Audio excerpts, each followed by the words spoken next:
Un saludo para todos y bienvenidos a Campus Global, el programa de análisis interdisciplinario de la Universidad de AFIT enfocado a las personas que desean aprender sin necesidad de un carnet. El día de hoy hablaremos de la matriz energética, las fuentes de energía renovables no convencionales, en un contexto de preocupación por el medio ambiente. Estos son nuestros invitados.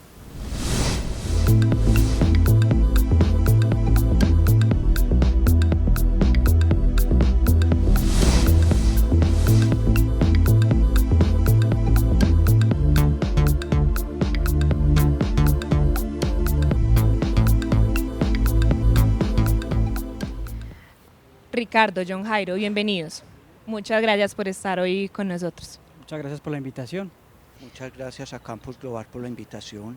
Bueno, estamos en un momento, en un contexto en el que hay una preocupación ambiental grande. Se está buscando una acción efectiva por parte de industrias, por parte de organismos, por parte de gobiernos, de hacer una acción frente a la crisis que estamos enfrentando.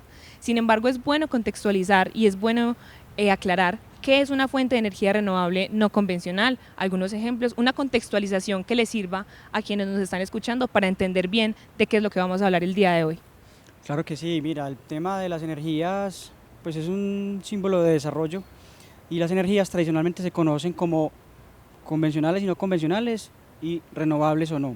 Por renovables o no entendemos, por ejemplo, las no renovables son aquellas que son finitas, es decir, el petróleo, el gas, que son unas fuentes que tienen, pues por eso se habla de los yacimientos, que se está completamente explorando continuamente, Cuando esas energías o esos yacimientos, digamos, se acaben, pues ahí va a haber una crisis, ¿cierto? De hecho ya hemos escuchado de eso y por eso se habla de reservas y estimación de reservas. Bueno, entonces digamos que esas son las no renovables. Las renovables son, por ejemplo, la hidráulica de los ríos, el sol, el viento. Entonces en las energías renovables también encontramos las convencionales y las no convencionales. Las convencionales son las hidroeléctricas, por ejemplo, que es una forma convencional de recolectar energía renovable, que es la de los ríos, por ejemplo. Entonces las renovables no convencionales son estas nuevas tecnologías, digámoslo así, para recoger energía, generar energía a través del sol, la energía solar fotovoltaica, la energía eólica, que es con el viento, biomasa y otro tipo de fuentes, digámoslo así. Listo, perfecto. Y en términos internacionales, en un contexto, ¿qué es lo que se está viviendo hoy en día con respecto a esas energías?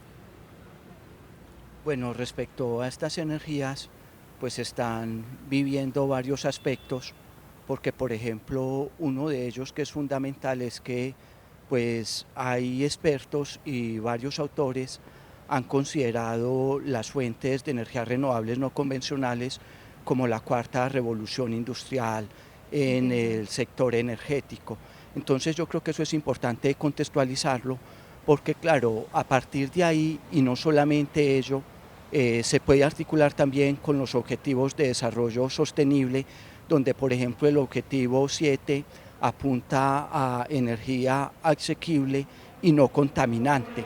Entonces, ¿para qué digo eso? Vincularlo un poco con lo que me decía mi colega Ricardo, que claro, se ha venido haciendo una sustitución de fuentes de energía fósiles contaminantes por otras no contaminantes, donde claro, pues está la hidráulica, pero concentrarnos en este momento en lo que tiene que ver con las no convencionales, donde ahí hay un tema importante y es que con las proyecciones que tiene la Agencia Internacional de Energía se prevé precisamente que al año 2050 el 50% de la generación a nivel mundial va a ser con estas fuentes de energía renovables no convencionales. Perfecto, entonces no solo estamos hablando de una implicación ambiental en términos de que no contaminan, sino que también estamos hablando ya de un tema político, social y económico, el impacto que tienen estas nuevas fuentes de energía. Es bueno también dentro de esta misma contextualización que estamos haciendo mencionar en qué sectores existe la posibilidad de integración de estas energías, construcción, estamos hablando de movilidad, era digital, ¿en qué sectores se pueden integrar estas tecnologías? De todas las anteriores.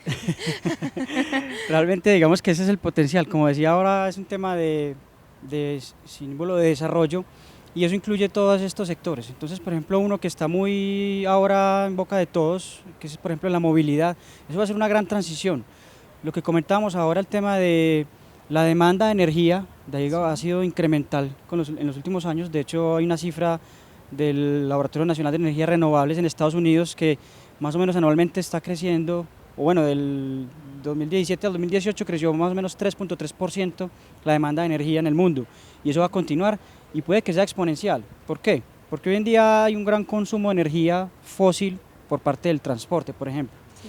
Pero ya la tecnología de movilidad eléctrica pues está, digamos, llamémoslo resuelta en el sentido de que ya está más socializada, más asequible. De hecho, el vehículo eléctrico originalmente hace 100 años existe. Fue en esa, más o menos, antes de 1900 que el vehículo de combustión realmente trascendió, pero la tecnología existía. Hace rato. Hace más de 100 años, exactamente. Entonces, ahora con las crisis precisamente petroleras, cuando se empieza realmente mundialmente a entender que es algo limitado, que hay una escasez, que hay unas reservas, que hay unos pocos países que controlan las reservas, se volvió un tema, como tú decías, político. Claro. Entonces, efectivamente, se empezó ahora sí a ver cómo volver a potencializar esas otras estrategias o tecnologías. Entonces, la tecnología, obviamente hay empresas que empiezan a trabajar en el tema, la hacen asequible, y digamos que las limitantes, y ahorita también yo nos comentaba un poquito de este tema, es el tema de los precios de la tecnología. Y es que eso es lo que hace que finalmente se democratice. Entonces, al final de cuentas, en movilidad una de las grandes restricciones son el tema de las baterías, que es el almacenamiento energético. Es uno de los grandes componentes tecnológicos y económicos de todos estos sistemas, que inclusive a nivel macro también aplica el almacenamiento energético. Los precios hoy en día han ido mejorando. Eso inclusive Tesla, pues que muchos conocemos, la empresa hizo una gran jugada, precisamente en sus primeros vehículos utilizaron celdas de litio de Panasonic, y ellos dijeron, bueno, vamos a hacer nuestra propia fabricación masiva, y fue cuando se empezó a hablar de la Gigafactory, que es donde ellos empezaron a fabricar a gran escala y lograron quebrar el precio del almacenamiento y lograron hacer más accesible los vehículos eléctricos. Entonces ya empezamos a ver esas oportunidades de movilidad eléctrica, y ahora imaginemos lo que antes era un consumo de energía fósil, eso va a convertirse en un consumo de energía eléctrica, y eso va a aumentar el consumo de los hogares. En el tema de construcción sostenible, es un tema que ahorita volvemos a tocar, es un tema, llamémoslo, de eficiencia energética, es decir, no porque yo necesite más energía, tenga que generar más energía, sí. Yo puedo ser más eficiente en ese consumo de energía, y ahorita podemos tocar ese punto. Listo, perfecto. Sí, ahí hay varios temas importantes, porque no es solamente un componente económico. Para referirme inicialmente a ello, ya como lo decía Ricardo, los costos nivelados para la generación con estas fuentes han venido disminuyendo. Cuando hablamos de un costo nivelado, vale la pena hacer alusión ahí, que es el precio que se debe pagar por esa tecnología, ese proyecto durante su vida útil, para que pueda recuperarse precisamente la inversión que se hace. Entonces, claro, cuando hablamos de disminución en los costos nivelados, ya vemos perfectamente cómo, por ejemplo, entre 2010 y 2017, la energía solar cayó aproximadamente un 72%.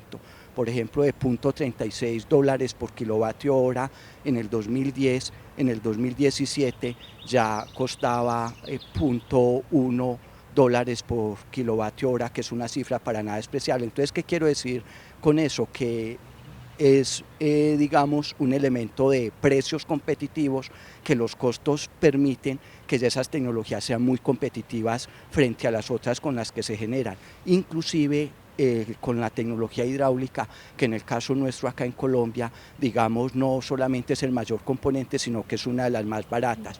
Pero adicionalmente, como decías, hay otro tema que es fundamental, y es lo que tiene que ver con la parte de economía política. Porque claro, coger un caso que es el de la Unión Europea, que yo creo que es el más relevante a tener en cuenta en este caso, donde ha habido una política supranacional, donde por ejemplo a partir del año 2009 implementaron la apuesta 2020 a 2020. ¿En qué consiste esa apuesta 2020? Ya como lo decía Ricardo, es apostarle a disminuir, a aumentar la eficiencia energética en un 20%, pero al mismo tiempo generar con estas fuentes de energía renovables no convencionales un 20%, y simultáneamente disminuir las emisiones de CO2 en un 20%.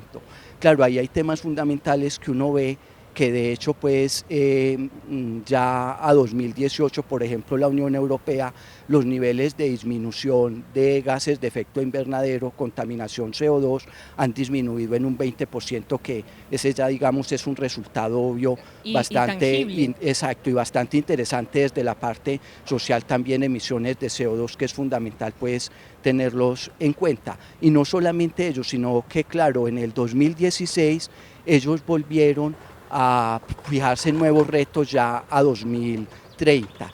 Y entonces lo que hicieron fue ya incrementar, por ejemplo, esos límites en términos de emisiones de CO2, ya es disminuirlas al 40% con base al año 90. Por ejemplo, en términos de eficiencia energética es tener un 32% de mayor eficiencia energética, y al mismo tiempo están hablando de incrementar estas fuentes también en un 32%, que de hecho lo denominan el paquete de invierno implementado a partir del año 2016, y que lo que quieren es energía limpia para todos los europeos. Entonces yo creo que esto deja ver claramente desde la parte política también que claro, en su inicio los costos de generación con estas fuentes eran muy altos, pero ellos le apostaron, por ejemplo en el caso de Alemania, vale la pena comentarlo, que es un referente a nivel internacional con integración de fuentes de energía renovables no convencionales, pues lo que se tiene es que por ejemplo para el año 2018 ellos tienen uno de los precios más altos al consumidor final, usuarios residenciales, 30 centavos de euros por kilovatio hora, que claro, si uno lo compara por ejemplo con otros, Reino Unido es alrededor de 19 centavos de euros por kilovatio hora, inclusive vale la pena compararlo con mercados también norteamericanos, que en California también se ha venido invirtiendo en estas fuentes, y claro, era alrededor de 22 centavos de euros por kilovatio hora. Entonces, ¿para qué digo eso? Que claro, eso ha tenido un costo bastante alto, pero aún uno percibe en los últimos estudios que se vienen haciendo en Alemania que todos los ciudadanos allá en consenso dicen que ha sido supremamente relevante y que lo harían porque claro, en términos de descontaminación para ellos eso tiene un efecto exactamente súper importante, pero no solamente ellos, sino que claro, vale la pena también complementar que ya como han caído tanto esos costos de estas tecnologías,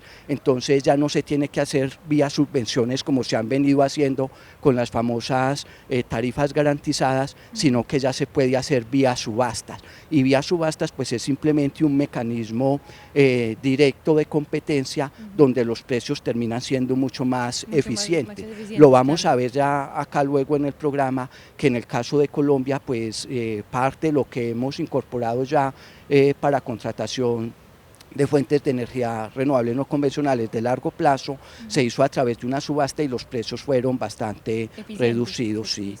Hemos visto los efectos que tiene la integración de estas fuentes de energía renovables no convencionales, sin embargo es bueno hablar de los impactos negativos y los positivos también, o sea, las repercusiones y los retos que representa para los gobiernos y para el individuo como tal la implementación de estas fuentes que están apareciendo no tan recientemente, pero que su implementación sí ha estado en auge últimamente. Bueno, pues ahí aprovecho y hago la mención, de pronto no lo comentamos al principio, de hecho estamos en un proyecto muy grande en este momento, se llama Energética 2030, es una gran alianza de varias universidades y empresas, estamos ahí con 4 universidades aquí en Antioquia, otras 4 universidades en las regiones en Colombia, empresas del sector eléctrico y aliados internacionales. Y precisamente el objetivo de esa alianza es analizar el sector energético en Colombia a 2030. De hecho, 2030 como horizonte que nos habíamos trazado originalmente, nos dimos cuenta que es muy pronto porque muchas de las proyecciones ya se han cumplido. O sea, esto todo en este momento es exponencial. Los temas de los precios, los temas de implementación, retomando por ejemplo una cifra que comentaba John ahora, de unos cambios de precio recientes de 2016 de $0.3 más o menos, pero estamos hablando que en el 2006 era más o menos de 5 o 6 dólares, entonces cayó realmente y ahora estamos en una época digamos de mucho potencial, claro. Porque el nivel de la tecnología digamos, es asequible, es parte de lo que estamos estudiando y estamos estudiando todas esas implementaciones en Colombia desde los beneficios y limitantes. Lo que comentaba John ahora, efectivamente, dentro de las limitantes hay que empezar a mirar también todos los impactos que tendrá. Lo primero que quería decir era también que hay un juego económico inicialmente porque a nivel tecnología existía, es decir, por ejemplo la energía solar fotovoltaica existe desde que existen los satélites, pero los costos de esas celdas solares eran demasiado costosas. Muy elevados. Era muy elevado, en cambio ya estamos hablando de unos precios que ya son razonables para inversionistas. Entonces llega una época primero con subsidios y auxilios, también se masifica la fabricación, reducen los precios y ya es como más común. De hecho, ahorita que hablamos de las aplicaciones, pues en el consumo de un hogar, más o menos en promedio, según EPM, es de ponle 150 kilovatios hora por mes. Y en Colombia tenemos mucho potencial, ahorita volvemos al tema Colombia, pero digamos que la radiación promedio en Colombia es más alta que la radiación promedio, digamos, en Alemania, siendo Alemania un líder mundial en esto. Entonces tenemos mucho potencial y con unos costos que ya son mejores, efectivamente el tema es relevante, digámoslo así. Inclusive con la ley 1715, que ahorita yo nos cuento un poquito más de esto, se empieza a tratar de incentivar este tema de la incorporación. Parte de los estudios que estamos haciendo en ese proyecto es ver todo ese tema legislativo, temas tecnológicos, de implementación en la movilidad eléctrica, no solamente vehicular, sino fluvial, de dos ruedas, bicicletas. Estamos analizando temas del contexto colombiano, ahorita que hablábamos un poquito de los impactos, hay temas sociales también. Ejemplo es el potencial eólico en La Guajira, es muy alto, está el parque de pruebas Pirachi, pero cuando se hace esta implementación también hay unos temas sociales, es decir, si bien, por ejemplo, ahora que hablamos de las hidroeléctricas con el caso de Hidroituango, ya se hicieron más pues no, se socializó un poquito más los posibles efectos de la hidroeléctrica, siendo una energía renovable. De todas maneras tiene un impacto. De todas maneras tiene unos impactos que los hemos empezado a evidenciar a través de este proyecto y puede que sea uno de los grandes proyectos de infraestructura eléctrica de esa magnitud. De hecho empieza a aparecer el concepto de generación distribuida. Sí. ¿Qué quiere decir eso? Que vamos a empezar a generar la energía en el sitio de consumo. Por ejemplo, un vehículo solar. Es un vehículo que a través de sus paneles genera su propia energía en el instante en el vehículo. Que está caminando, claro. Todavía energéticamente no cierra, pero ya existe el primer vehículo solar comercial. En los hogares, la gente empieza a generar energía solar fotovoltaica, por ejemplo.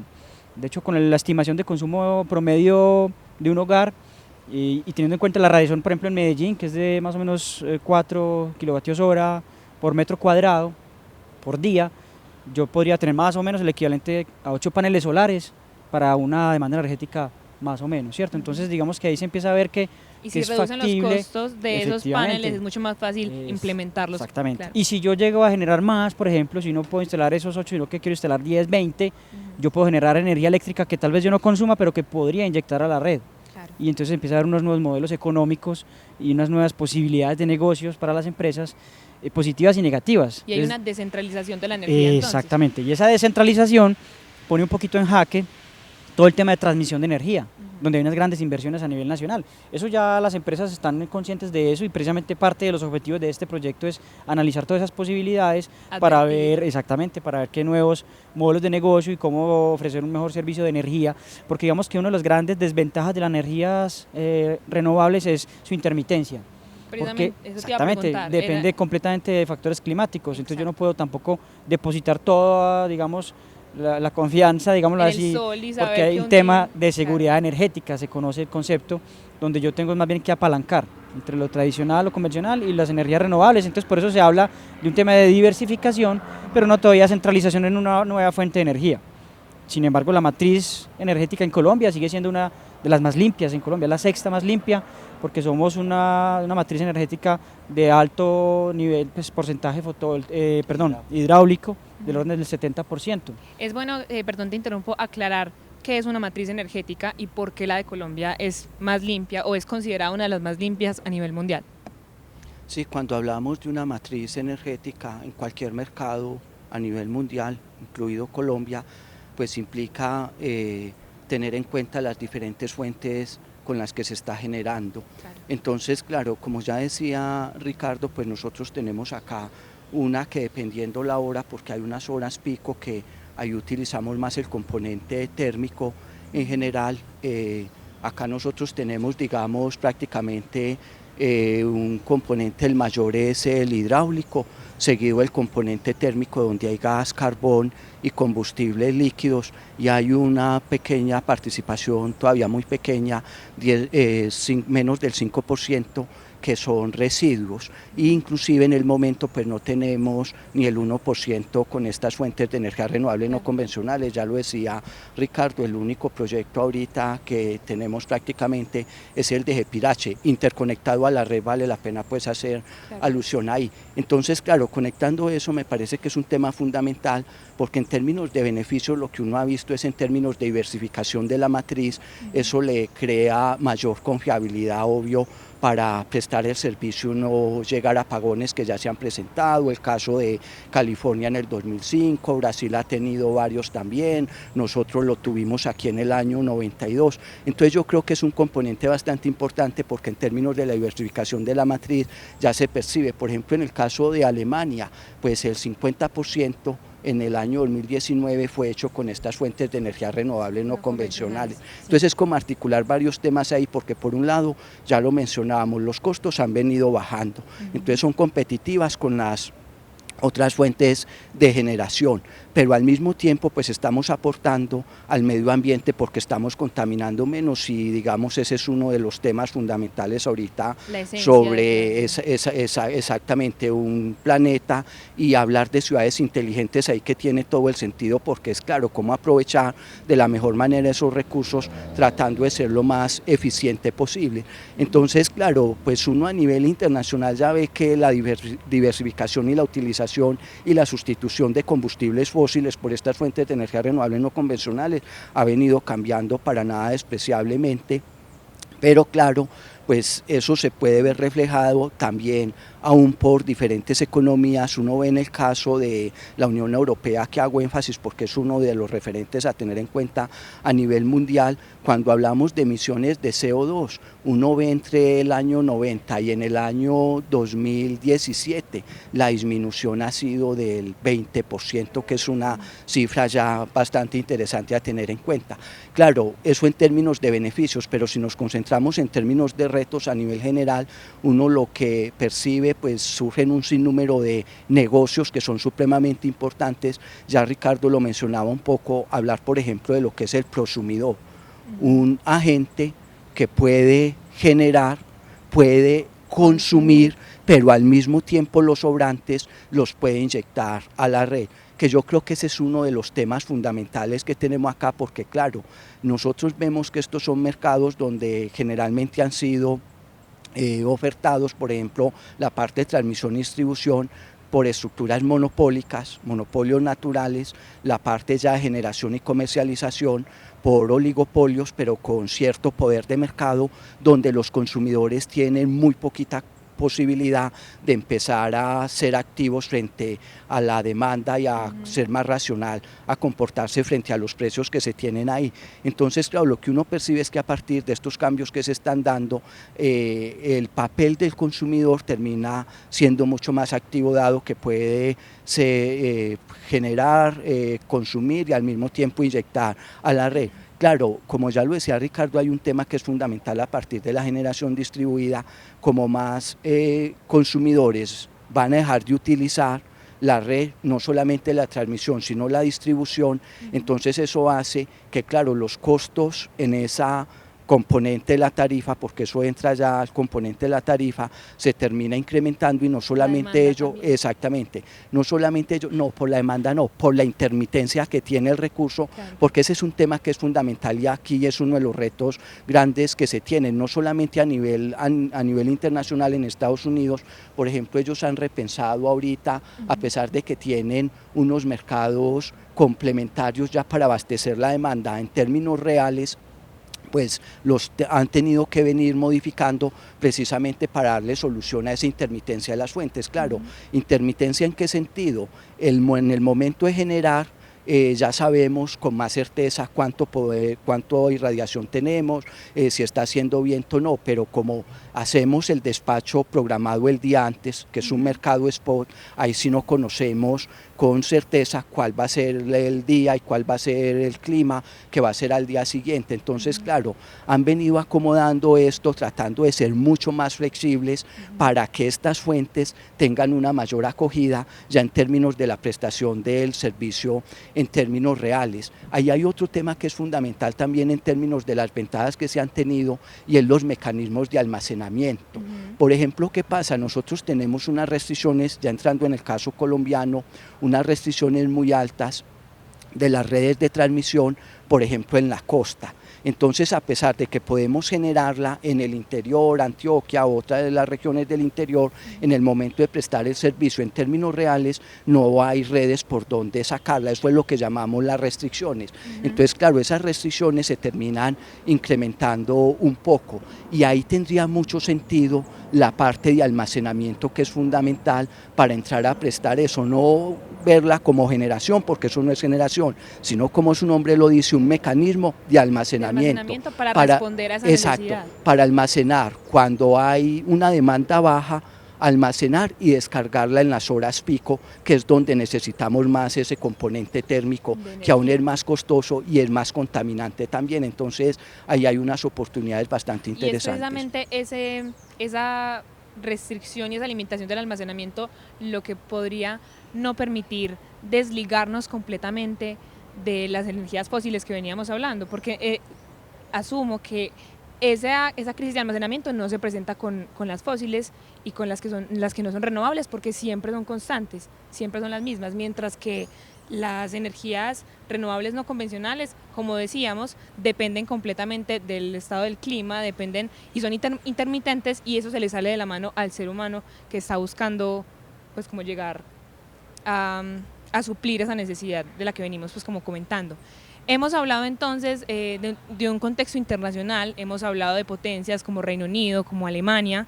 Sin embargo, es bueno que nos centremos en lo que de verdad nos importa en este caso, hablar de Colombia, en qué estamos en este momento en Colombia, cuál es la proyección, cuáles son los retos y cómo ha sido el proceso de implementación de estas fuentes de energías renovables no convencionales en nuestro país. Bueno, yo creo que aquí hay un tema fundamental y ya lo comentaba Ricardo. Somos una matriz muy limpia, la sexta más limpia a nivel mundial, entonces eso digamos como que nos da cierta comodidad para no empezar y no haber incorporado antes todas estas fuentes. Además que claro, es aprovechar obvio las tendencias internacionales y ver los problemas que se están presentando ahí obvio para hacer prácticas de buen gobierno en ese sentido. Entonces digamos los desarrollos que estamos teniendo ahorita sobre fuentes de energía renovables no convencionales, ya como lo decía Ricardo, pues se lo debemos a la ley 1715 del año 2014. Ahí se establecen los incentivos para promocionar y utilizar estas fuentes de energía renovables no convencionales. Inclusive ahí vale la pena notar cosas ya puntuales, por ejemplo, exención del 100% en el IVA y aranceles para la utilización de maquinaria, bien sea nacional o importada, con estos que se utilicen para fuentes de energía renovables no convencionales. Por un lado. Por otro lado, en el 2018 hubo dos hitos importantes que vale la pena hablarlos. Uno de ellos tiene que ver con infraestructura de medición avanzada, contadores inteligentes, medidores inteligentes, y el otro tiene que ver con el tema que ya Ricardo hablaba sobre generación distribuida. En el primer caso, la resolución 472 empieza a establecer las cuestiones regulatorias que se deben de tener en cuenta para la implementación de AMI aquí en Colombia. Ese es un paso fundamental a tener en cuenta. Sin embargo, ahí empiezan también unos retos por resolver. ¿Por qué? Uno coge, por ejemplo, el caso alemán, donde hay toda la parte de infraestructura de medición avanzada, y no solamente ellos, sino lo que implica esa información de la tecnología que se está moviendo. Entonces los productores van a tener mayor información de los consumidores y prácticamente lo que uno ve, muchas empresas pues obvio están aprovechando esa información para mejores decisiones de ellos, pero poco redunda en algunos casos, no a nivel internacional, porque allá sí estoy comentando el caso de Alemania, que de hecho ellos dicen igual de condición en la información para productores y para consumidores. Claro, lo que uno ve aquí en el caso de Colombia es que algunas empresas ya han venido haciendo, implementando ese tipo de cosas. Por ejemplo, vale la pena mencionar el caso de EXA en Cali, que ellos con consumidores ya tienen infraestructura de medición avanzada. Inclusive aquí hay un caso interesante que vale la pena mencionarlo, que es el caso de EPM, que desde el año 2007, con un objetivo muy distinto, el mecanismo prepago que fue utilizado para esas personas que estaban desconectados y que ya estaban morosos con cartera para pagar tres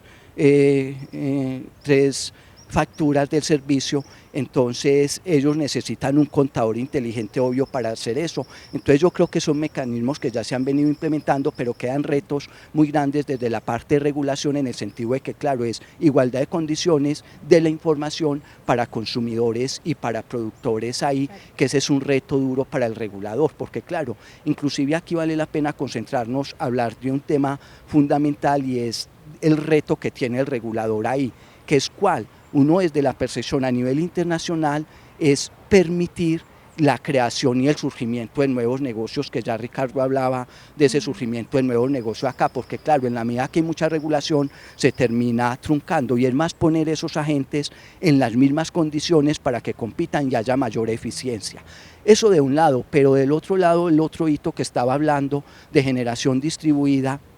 En el 2018 también se implementó ya la resolución 030 sobre generación distribuida y autogeneración en el sistema interconectado nacional. Entonces, claro, ahí es uno de los hitos importantes, porque uno ve que la parte de generación distribuida, por ejemplo, hablar un caso en particular, Brasil desde el 2012 tenía regulación ya para implementar generación distribuida. Entonces, claro, si no pasamos, que ya hablaban un poco, y es una complementariedad entre un sistema centralizado y un sistema descentralizado distribuido, que es uno de los retos que nos va a plantear ahí también, pues no podemos llevar a cabo de generar, autoconsumir y vertir a la red si no está la regulación como tal. En el 2019 se dieron dos hitos también muy importantes en términos de la regulación acá en Colombia, que uno tiene que ver con la parte de almacenamiento. Yo creo, y vale la pena resaltar ese tema porque me parece fundamental, a nivel de la región América Latina, somos unos de los que ya tenemos resoluciones ahí, precisamente para definir y permitir la incorporación de esos sistemas de almacenamiento con baterías al sistema interconectado nacional acá. Eso es fundamental, como lo decía, porque en términos de costo y oportunidad va a ser menos costoso. En poco tiempo, estamos hablando de 1 año, 2 años, que los costos de almacenamiento todavía son relativamente altos, pero en poco tiempo los costos van a bajar y va a ser menos costoso utilizar ese mecanismo que hacerlo a través de redes de transmisión, de crear más redes, porque claro, va a ser más costoso. Y no solamente ello, sino que ya también lo decía, eso va a tener efectos en términos de que vamos a utilizar otras fuentes, porque podamos almacenar con la generación solar, eólica, y en puntas descargarlo y no utilizar ¿qué? Térmicas o fuentes fósiles, pues, o carbón, que también tenemos un componente. Entonces eso nos ayudaría también a cumplir con los objetivos que nos planteamos con COP21. Y hay otro hito que es muy importante. En el 2019 ya lo mencionábamos, que se ha dado a nivel internacional aquí en Colombia, y fue todo un éxito, la subasta que se hizo en octubre para contratos de largo plazo con fuentes de energía renovables no convencionales. Ahí vale la pena decir que se asignaron 1.298 megavatios, 6 proyectos solares, si memoria no me falla en este momento, 6 eólicos, 2 solares, para empezar a implementarse a partir del año 2022. Entonces, claro, mira que ya con eso, inclusive si le sumamos 1.398 megavatios que fueron asignados también, a pesar de que se realizó fue una subasta en ese momento, marzo, para cargo por confiabilidad se asignaron 1.398 megavatios en fuentes de energía renovables no convencionales. Claro, si sumamos estas dos cifras que estoy hablando, estos contratos, sería alrededor de 2.500, que eso ya es prácticamente el 11% de la capacidad de generación acá en Colombia. Entonces ya con esto que estamos diciendo, hemos venido avanzando de una forma con precios eficientes desde esas subastas que se están haciendo y estamos incorporando ya cierto porcentaje en la matriz de generación. Claro, perfecto. Ya entonces para venir como concluyendo, Ricardo, ¿qué podemos esperar entonces a futuro para Colombia? ¿A qué le debemos apostar como ciudadanos? ¿Qué debemos esperar por parte del gobierno? ¿Qué debemos esperar por parte de los avances científicos para una proyección y para cumplir pues efectivamente con las metas y con los retos que veníamos mencionando anteriormente? Claro que sí, de hecho la palabra que tú mencionas, esperar, es lo que no hay que hacer. No podemos esperar al gobierno, no podemos esperar, hay que hacer. Entonces, en ese orden de ideas, digamos que hay muchas posibilidades. Vuelvo al tema de la eficiencia energética, digamos que hay dos pasos. O sea, la demanda de energía va a continuar aumentando. No por eso tenemos que salir a generar más, sino que hay que empezar a ser eficientes. Digamos que hace mucho pues ya uno ya escuchaba en la casa, bueno, no prenda tanto las luces.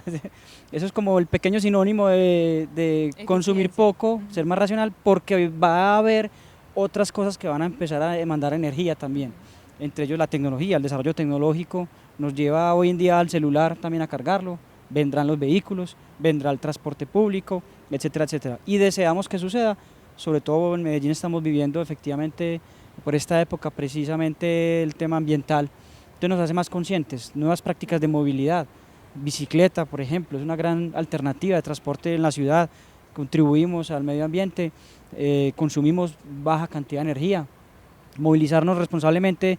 El tema de la eficiencia energética es por ejemplo eso, ir en un vehículo de combustión una sola persona, eso es implícitamente una forma ineficiente de movilizarse. Claro. Las emisiones son altas y hay otras alternativas, transporte público, de hecho hay una imagen por ahí muy conocida donde yo en una calle el equivalente en vehículos, si esas personas las cambio a bus o a un tren ligero o a bicicletas, la optimización del espacio es mucho mejor. Claro. Entonces digamos que hay muchas alternativas. La realidad es que a nivel tecnológico pues ya tenemos una accesibilidad, digámoslo así, a la tecnología, los precios van a seguir cayendo.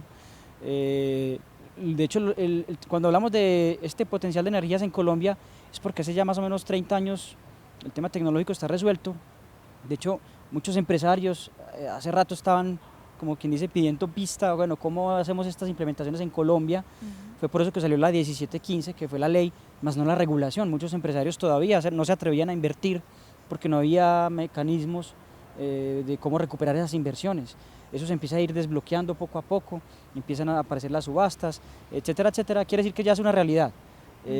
Ahora, todo eso también tiene su impacto, lo hablamos ahorita, los campos eólicos tienen unos impactos auditivos y visuales, con la naturaleza también, las granjas solares también ocupan un espacio que podría ser productivo. Entonces, al final de cuentas todo tiene un impacto, pero cuando se hace el balance, pues efectivamente es que uno ve ahí las grandes posibilidades de contribuir realmente. Entonces digamos que ahí hay muchas posibilidades. Es importante también entender el tema de la tecnología y es, no solo son los precios, sino a nivel tecnológico hay unos temas que son, por ejemplo, las eficiencias, y es qué tanta posibilidad de convertir esa energía en energía eléctrica la tecnología lo permite. Y por eso hablamos de las eficiencias en solar fotovoltaica. Hoy en día las celdas están del orden del 16% de eficiencia, o sea, la cantidad de energía solar que puedo generar es más o menos el 16%, digamos, de esa radiación, para decirlo como en palabras simples. Claro. Esas eficiencias van aumentando. Hay eficiencias que dependiendo del material pueden llegar a 45%, en laboratorio hay unas eficiencias mucho más altas, pero para esas tecnologías los precios todavía no están, digamos, tan favorables como ya las tecnologías más desarrolladas. Listo, claro. Sabemos entonces que este tema de matriz energética y fuentes de energía renovables no convencionales es un tema que es real. Tenemos resultados tangibles a nivel internacional y tenemos resultados tangibles a nivel nacional también. Es importante tener en cuenta los retos que implica, saber que no solo tiene una repercusión ambiental o representan una solución ambiental, sino que también representan retos sociales, políticos y económicos que puede que antes no teníamos en cuenta. John Jairo, Ricardo, les agradezco muchísimo que se hayan tomado el tiempo para estar aquí con nosotros. Esperamos pues que en términos del trabajo de ustedes sigamos avanzando en términos ambientales, sigamos avanzando en términos de investigación. Muchísimas gracias. Muchas gracias por la invitación y pueden ir consultando la información del resultado del proyecto Energética 2030. Vamos a estar sacando constantemente publicaciones, nuevos productos, análisis de precisamente esa implementación en Colombia, y en septiembre habrá un workshop que también estaremos anunciando para socializar resultados también. Sí, a mí antes de despedirme quisiera simplemente puntualizar en dos cosas. Una es que hay un informe también que ya sacó liderado el Ministerio de Minas y Energía acá, se llama la Misión de Transformación Energética en Colombia, donde claro, hay 5 focos fundamentales y ahí lo que se viene de cara pues a futuro es todo lo que hay que empezar a implementar, a pesar de que ya se han venido implementando algunas cosas, que entonces el reto va a ser bastante complejo desde ese punto de vista. Y enfatizar en un tema, lo segundo que es fundamental, y es el papel que debe jugar el regulador, que el regulador no debe truncar en los negocios. El regulador en este caso lo que debe de hacer es establecer las reglas del juego lo suficientemente claras para que los agentes compitan con unos mínimos claros y finalmente permitan prestar el servicio de la mejor manera posible. Entonces yo creo que eso es fundamental enfatizarlo ahí. Y lo otro, pues claro, como ya lo decía Ricardo, nosotros en el proyecto específicamente, proyecto 6 sobre política, regulación y mercados, hemos venido avanzando en varios estudios. Hay unos estados del arte de mercados internacionales, está el de Estados Unidos, Pensilvania, New Jersey, Maryland, están 4 de la Unión Europea, inclusive hay unos para el caso de Latinoamérica, y hay unos estudios que hemos hecho específicamente ya, por ejemplo, para ver en el caso de Colombia la inclusión de 1000 megavatios de estas fuentes eólica y solar, qué efectos tiene sobre el precio de bolsa. Entonces, de hecho, en el repositorio del Centro de Investigaciones Económicas y Financieras, si entran con mi nombre, John García, ahí los van a poder descargar y consultar, que digamos es un material complementario importante a lo que estamos haciendo en el momento. Y por supuesto, muchas gracias a ustedes por la invitación. Claro que sí, ya saben entonces, Ricardo y John Jairo, muchísimas gracias. Esperamos que les haya gustado, que haya habido claridad sobre el tema de la matriz energética, las funciones y los retos de las energías renovables no convencionales. Esto fue Campus Global.